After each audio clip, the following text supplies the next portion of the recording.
Kako sezona sijanja polako dolazi, sada je idealno vrijeme za pripremu rasada paprike, rajčice i drugih biljaka koje zahtijevaju više vremena da niknu.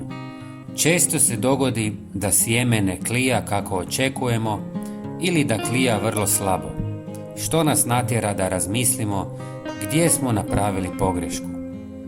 Jedan od učinkovitih načina za rješavanje ovog problema je namakanje sjemena, što može ubrzati klijanje i učiniti biljke otpornijima na bolesti i štetnike.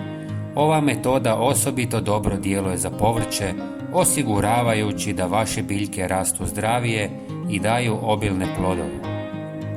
Za pripremu otopine potrebna su nam 2 sastojka koja sigurno imate kod kuće. U 300 ml vruće vode dodajte 1 žlicu čaja od kamilice. Zatim izrežite 1 češan češnjaka i dodajte ga u čaj. Ovo će pojačati njegovu zaštitu od mikroba. Kamilica pomaže opuštanju sjemena, dok češnjak svojim antibakterijskim svojstvima štiti sjeme od bolesti, stvarajući tako savršen početak za biljke. Ostavite da odstoji u vodi par sati, a zatim procijedite. Sam proces namakanja vrlo je jednostavan. Stavite sjeme u posudu, prelijte pripremljenim čajem i ostavite da odstoji 24 sata.